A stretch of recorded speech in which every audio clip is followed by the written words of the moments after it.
Pilkada memang masih lama, pendaftaran juga masih bulan Agustus, tapi sebentar. Waktu terus berjalan pemirsa. Bulan Agustus juga bisa kita tidak katakan sebagai waktu yang masih panjang.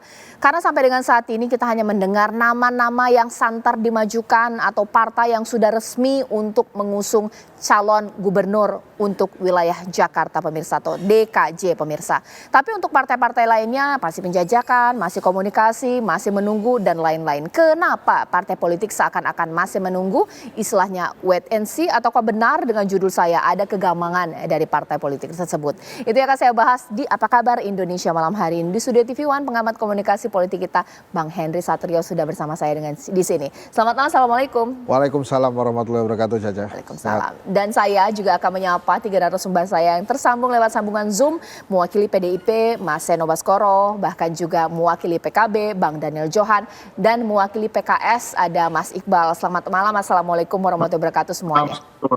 Selamat malam. Waalaikumsalam, Mas Seno, Bang Henry. Ya. Pak Daniel Johan, selamat malam. Oke, sebelum saya ke tiga partai politik, mungkin sebagai pembuka, Kawat Chandra di muka di sini. Apakah benar judul saya ada kegamangan dari partai politik yang seakan-akan belum mengumumkan satu nama yang firm ibaratnya begitu, bahkan juga belum membentuk koalisi yang benar-benar ajak, masih menunggu wait and see ya kayak Pilpres kemarin. Kenapa sih selain PKB pasti ya, bagaimana? Ya, karena memang hati-hati, harus berhati-hati dalam mendorong calon di Pilkada Jakarta. Apalagi kan ada incumbent ya, Mas Anies. Elektabilitasnya di beberapa lembaga survei paling tinggi dan itu wajar saja. Tapi kan pertanyaannya apakah kemudian Mas Anies beneran mau maju atau tidak kan? Tapi kan PKB sudah. Ya, walaupun saya tanya juga katanya Bismillah gitu maju, jadi artinya sudah pasti. Nah di level yang mencalonkan Mas Anies pun baru level Jakarta. PKS, PKB, PDI Perjuangan itu baru level Jakarta. Sedangkan Pilgub ini kan sama seperti Pilpres, sama seperti Pilwali dan Pilbub juga membutuhkan tanda tangan Ketua Umum dan Sekjen. Jadi artinya keputusannya bukan di level Jakarta nih, jadi di level yang di DPP pusat. Nah kenapa kegamangan itu terjadi? Karena tentu saja berbagai hal terjadi belakangan ini. Salah satunya adalah keputusan MA yang bisa membuat Mas Kaisang maju gitu ya. Nah kemudian komentar Mas Kaisang sendiri katanya dia nggak apa-apa dipasangkan dengan Mas Anies gitu. Kemudian yang lain adalah perhitungan kursi di Jakarta, minimal kan 22. PKS pemenang di Jakarta 18, PDI Perjuangan 15. Jadi belum ada yang bisa nyalonkan sendiri. Maka memang harus bisa membuka komunikasi dengan yang lain. Nah ada pula faktor Koalisi Indonesia Maju di pusat. PKB sudah masuk Kim kan, sementara kalau kemudian mau setia dengan koalisi perubahan, ya nanti harus bisa menjawab pertanyaan Kim tuh, kenapa masih dorong Anies Baswedan, itu serius gak join koalisi Indonesia Maju nih, gitu karena belum ada alasan yang saya temukan kenapa kartunya Anies Baswedan ini mesti dibuka gitu, kenapa jalannya Anies Baswedan itu mesti dilanggengkan oleh penguasa, karena kan nanti hitung-hitungan di 2029 pasti dia menjadi pesaing yang serius untuk Pak Prabowo maupun Mas Gibran. Sementara kalau kita bicara Kaisang, dia sebetulnya bisa milih di daerah mana saja dan bahkan sebagai ketua umum bisa juga dia nanti jadi menterinya Pak Prabowo. Nah santer dibicarakan Golkar katanya Ridwan Kamil bersama Gerindra, tapi dia juga gampang karena harus kehilangan kursi di Jawa Barat kalau kemudian Ridwan Kamilnya pindah ke Jakarta. Maka walaupun didorong-dorong oleh Gerindra, tapi kelihatannya Golkar belum berani memutuskan. Nah kalau Ridwan Kamil Kaisang ya, bahkan saya sempat mengajukan nama Seno Baskoro mendampingi Anies Baswedan tuh. Karena sebagai anak muda kan head to head dengan Mas Kaisang yang anak muda juga pastinya seru tuh ya, memperlihatkan siapa yang melalui proses dan siapa yang tidak kira-kira. Jadi kegamangan-kegamangan itu akan terjadi. Terlebih ada satu desas-desus lagi Caca. Desas-desus yang menginginkan PKS bersama Kim asal tidak mengajukan Anies Baswedan dengan iming-iming di desas-desus ya akan mendapatkan wakil gubernur Jakarta, kemudian akan ada kursi menteri yang diberikan, bahkan ada logistik juga akan disampaikan gitu ya. Nah ini kan yang akhirnya berkembang juga, oh kalau gitu disiapkan nama Sudirman Said misalnya sebagai calon wakil gubernur, ada Ustadz Saihu segala dan lain-lain lah. Jadi ini kegaman-kegaman ini karena memang merespon perkembangan politik yang ada. Kalau di sini Bang Hensat ibaratnya membenarkan julu saya bahwa benar ada kegamangan dari partai politik dalam mencalonkan cagup untuk Jakarta. Sekarang saya ke Bang Daniel Johan, PKB. Apakah hingga dengan saat ini kita masih istiqomah, nggak ada gamang-gabang? Karena informasinya ada kemungkinan juga bisa dijegal ini Pak Anies Baswedan untuk maju untuk Pilkada Jakarta. Bang Daniel Johan. Ya, makasih Mbak. Salam buat semua. Yang sejauh yang saya paham sih nggak ada persoalan kegamangan, tetapi memang ini persoalan proses tahapan. Bukan hanya di DKI, tetapi di seluruh daerah, baik tingkat kabupaten kota maupun tingkat provinsi. Jadi kita memang mendorong seluruh DPC DPW itu membuka pendaftaran, terbuka untuk semua kekuatan, terbuka untuk semua calon. Nah, mereka akan mengusulkan dan diproses oleh pusat, oleh Despilkada Pusat. Nanti akan dijadwalkan untuk UKK. Nah, begitupun dengan DKI ya. Jadi kemarin kita dengar hasil raker dari DKI sudah mengusulkan seluruhnya, bahkan mereka menggunakan istilah calon tunggal ya. Memang yang diusulkan hanya satu sesuai dengan aspirasi yang ada, bahwa mereka mendorong menginginkan kembali Pak Anies Baswedan untuk maju sebagai calon gubernur di DKI, di DKJ untuk kedua kalinya. Nah, sekarang ini tentu masukan aspirasi tersebut akan diterima dengan baik, diproses oleh DPP, dan kita akan menjadwalkan UKK. Nanti kalau sudah ada jadwal tentu akan disampaikan ke calon masing-masing termasuk kepada Pak Anies. Nah, jadi prosesnya seperti itu. Saya tidak merasakan ada yang gamang sih. Baik, sekarang saya ke Mas Iqbal. Mas Iqbal, sebenarnya kita tahu bahwa kedekatan yang luar biasa antara Pak Anies dan juga PKS. Tapi ada juga kita dengar mintanya kursi nomor 2 juga di Jakarta. Ini bagian dari deal-deal politik atau seperti apa? Ya memang sejak awal memang PKS dan Mas Anies adalah sebuah hubungan yang cukup panjang ya. Karena PKS yang mengusung pertama kali Mas Anies ke Jakarta. Demikian juga pada Pilpres. Tentu saja memang asosiasi PKS dan Anies ini nggak bisa dilepaskan. Tapi pada kali ini juga seandainya kami mendukung Mas Anies, kami memiliki syarat, yaitu sebagai pemenang pemilu, sebagai ketua DPRD-nya dari PKS, kami ingin pula berlayar pula wakilnya dari PKS.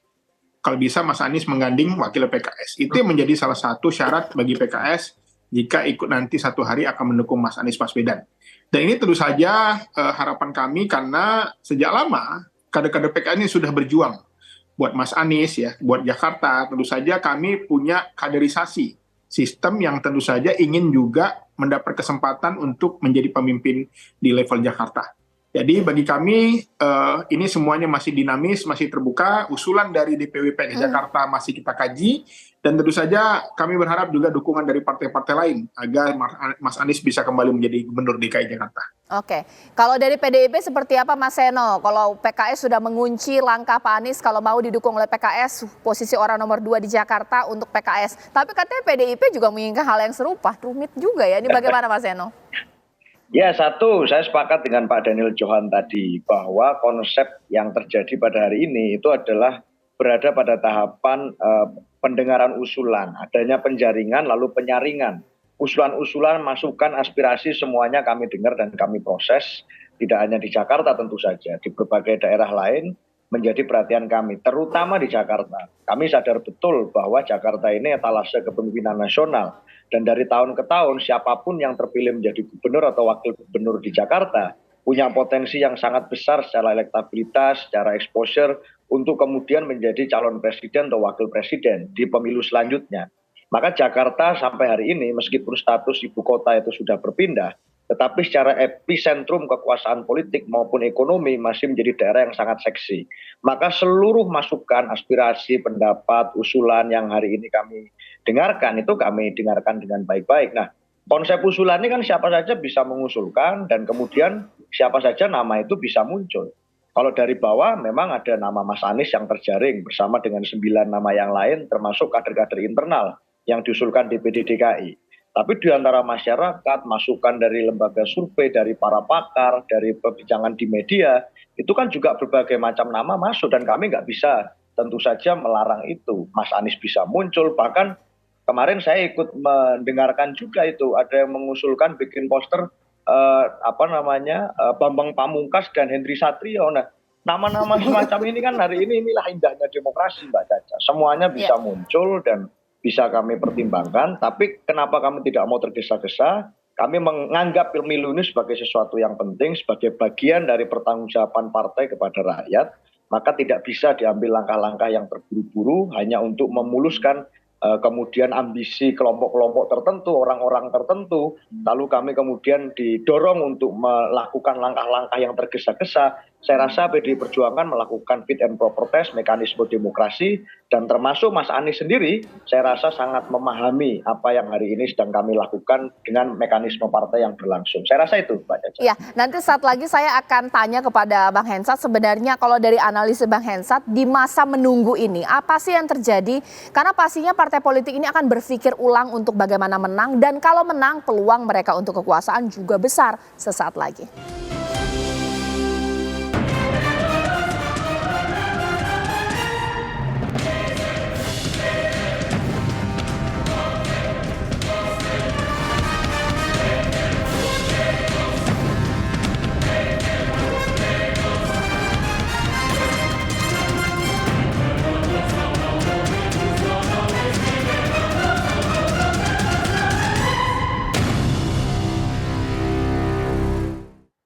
Kita ingin tahu ini Bang Hensat, sebenarnya kalau dari masa-masa menunggu ini sampai nanti pendaftaran, apa sih yang terjadi? Apa yang dilakukan oleh partai politik? Karena kalau dibilang mau berkoalisi mereka pasti punya tawaran. Seperti PKS, bahkan juga PDIP, kursi orang nomor 2 dong untuk kita ini seperti apa? Nah, kalau demokrasinya original, jadi demokrasi asli adanya, itu kan orang bebas tuh mencalonkan siapa aja, partai politik maksudnya ya, bebas juga mencalonkan apa saja. Tapi kalau kemudian ada demokrasi siasat, yang artinya koalisi harus koalisi dong gitu ya. Kemudian wah yang ini jangan sampai maju nih karena akan mengancam, itu kan siasat-siasat tuh.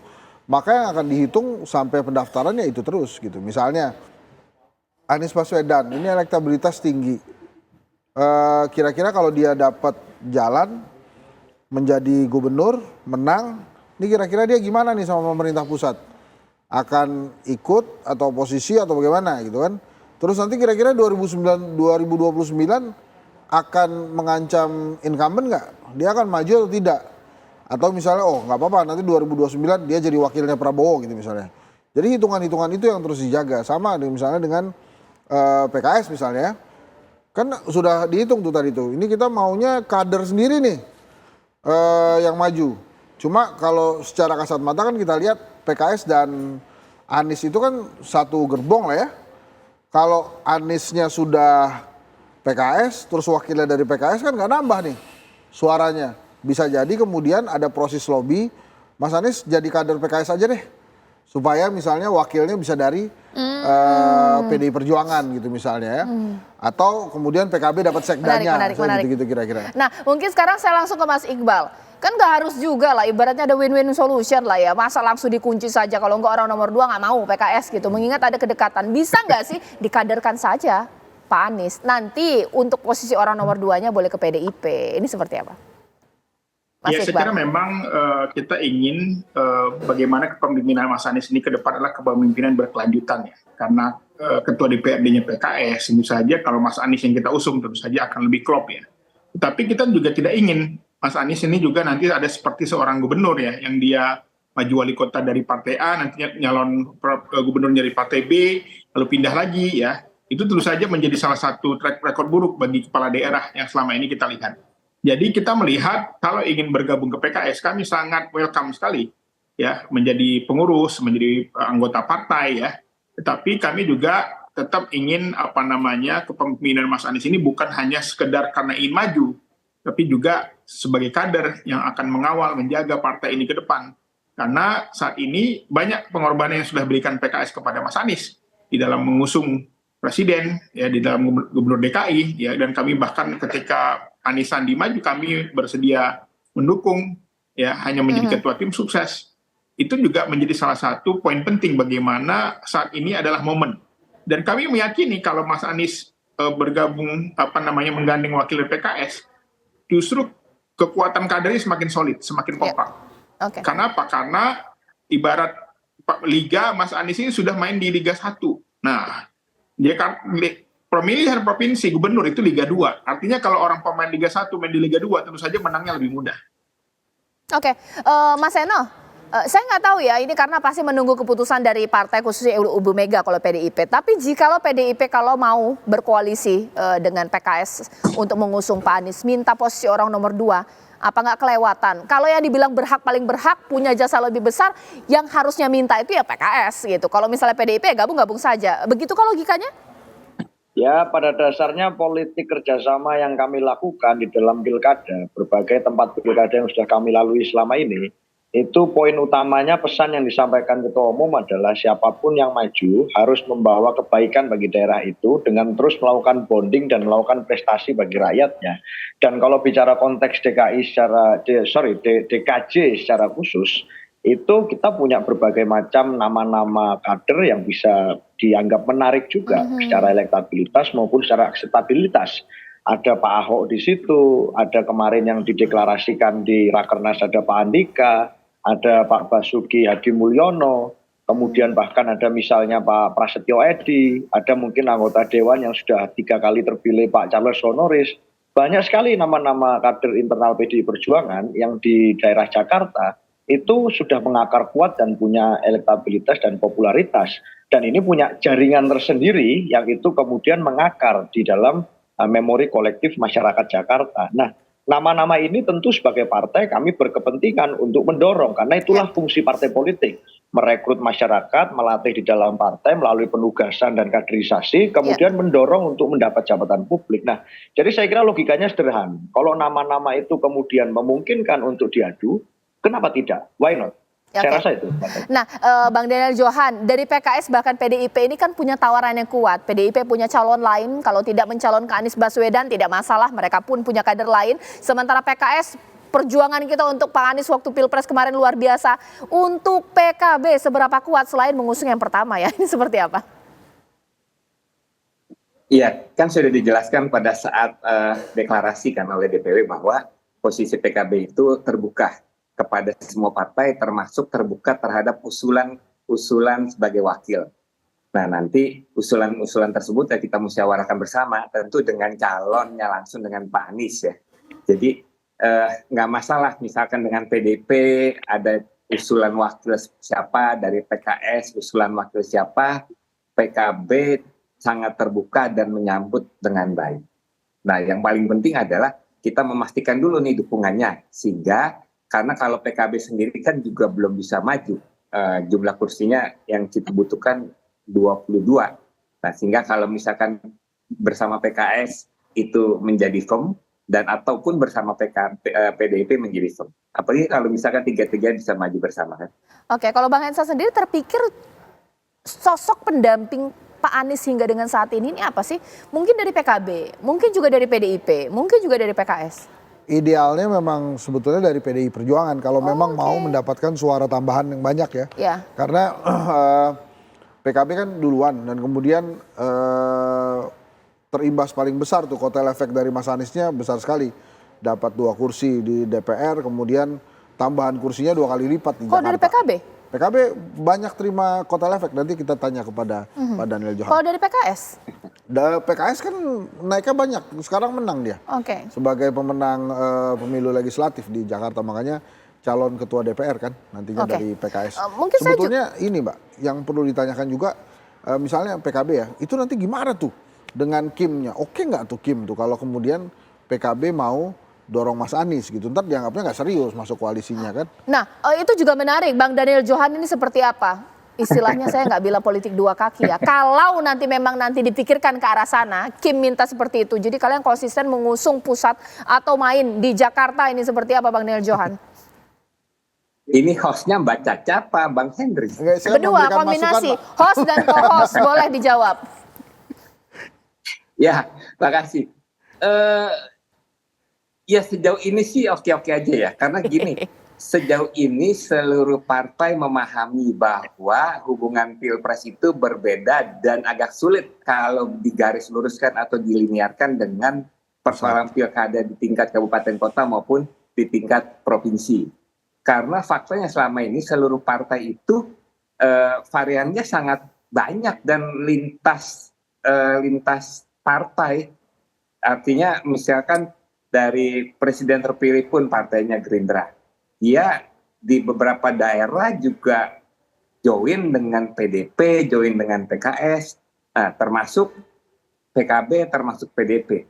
Sejauh ini memang seluruh partai memahami bahwa pilkada itu punya peta lokalitas yang sangat khusus, dan kita itu tidak saling membatasi sejauh ini ya. Tetapi mudah-mudahan itu yang terjadi.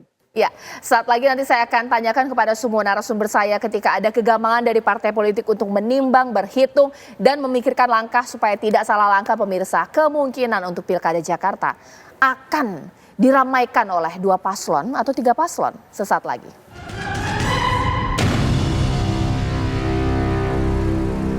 Setiap partai politik punya posisi kuat untuk mempertahankan bagaimana kedua mereka deal-deal nanti untuk mencalonkan gubernur dan juga wakil gubernur. Kalau kita merujuk dikatakan Mas Seno, nggak dengan Anies juga nggak apa-apa. Kita punya calon yang kuat, sebut aja Ahok, Andika, dan nama lainnya.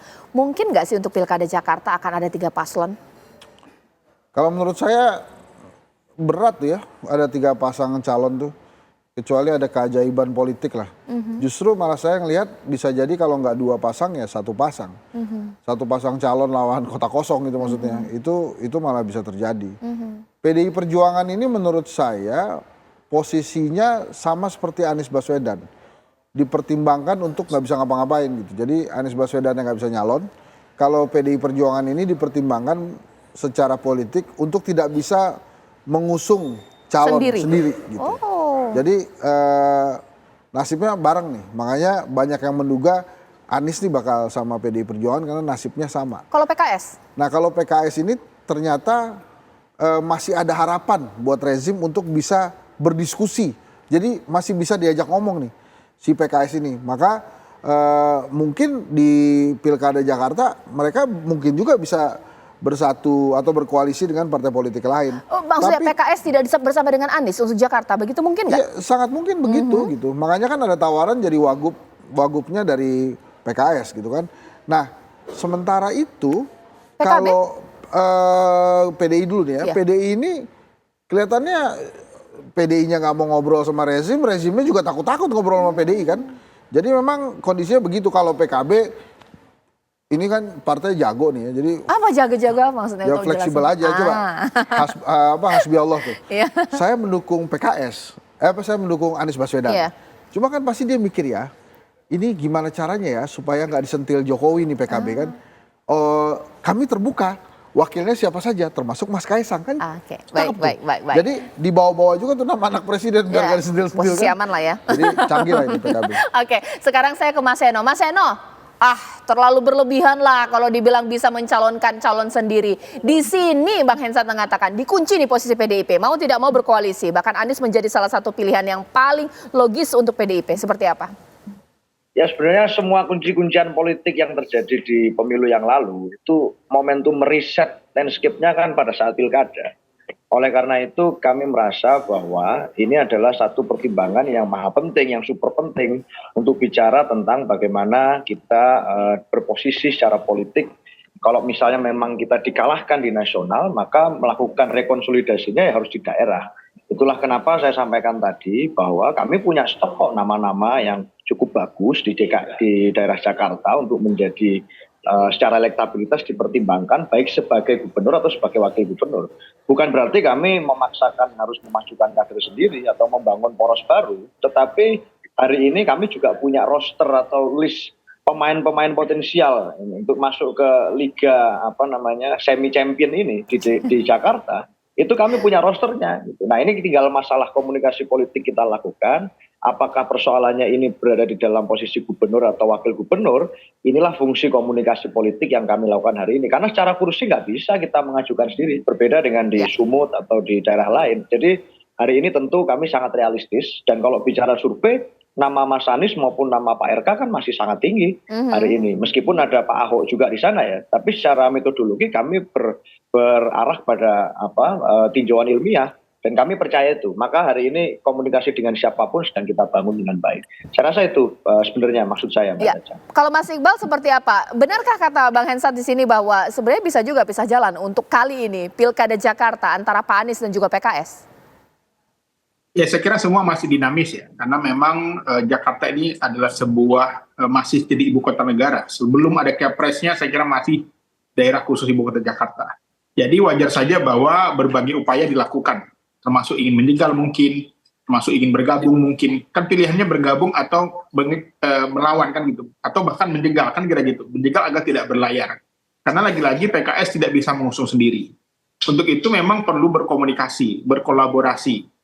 Karena apa? Karena untuk maju dan berlayar itu memerlukan dukungan dari partai lain. Saya kira itu yang saya sampaikan. Oke, terakhir di sini Bang Daniel Johan, benarkah ini statement paling aman? PKB sifatnya terbuka, bisa juga kemudian menarik untuk mempasangkan dengan Anies dengan siapapun, atau juga bisa juga sih memang PKB tidak bersama dengan Anies untuk Pilkada Jakarta? Ya, terima kasih pujiannya. Padahal itu ilmunya Bang Henry yang kita pelajari. Jadi bisa Boleh dilanjutkan. Ya, jadi gimana, Mbak? Boleh dilanjutkan. Ini bagaimana melihat ke depan ini? Apakah memang nanti sampai akhir kemudian nanti akan bersama dengan Anies, ataukah kemudian bersama dengan Kaesang nanti dipasangkan Pak Anies? Ya tadi kita terbuka kok. Yang penting adalah kita meminta komunikasi antar partai itu berjalan dengan baik. Nah, kalau ada pembahasan kan bisa saling memahami. Dan persoalan nanti keputusannya seperti apa, tentu selain memang jumlah kursi itu juga menjadi pertimbangan, tetapi kan pendekatan rasional juga akan menjadi pegangan bersama. Masalah tingkat elektabilitas, tingkat penerimaan masyarakat, faktor negatif, faktor positif, sehingga yang ingin kita pastikan nanti siapapun wakilnya atau siapapun calonnya, dukungan yang kita berikan, yang PKB berikan adalah calon yang akan memenangkan Pilkada DKI. Oke, terakhir di sini Bang Hensat. Nah ini bagaimana kalau prediksinya? Apakah last minute nanti mereka akan mengumumkan siapa yang nanti dicalonkan untuk Pilkada Jakarta? Atau mungkin dalam waktu dekat ini? Saya rasa last minute ya. Kalau pendaftaran itu ditutup 27 Agustus kalau saya nggak salah. Jadi mungkin 26 malam lah. Kayak waktu Anies Sandi diumumkan itu kan juga di ujung-ujung ya. Dan waktu itu kalau saya ingat kita masih live di situ tuh Cak, malam-malam tuh. Nah ini kelihatannya juga akan seperti ini. Ya. Jadi perhitungannya matang-matang sekaligus juga berhitung kira-kira efek politiknya bagaimana. Oke, terima kasih Bang Hensat, terima kasih Bang Daniel Johan, bahkan juga terima kasih kepada Mas Seno dan juga Mas Iqbal. Nanti kita tunggulah bagaimana kontestasi ini, proses politik ini akan berjalan. Kita lihat bagaimana partai politik nanti akan umumkan siapa yang dimajukan untuk Pilkada Jakarta. Sesaat lagi rekan saya Agita sudah siap dengan informasi penting.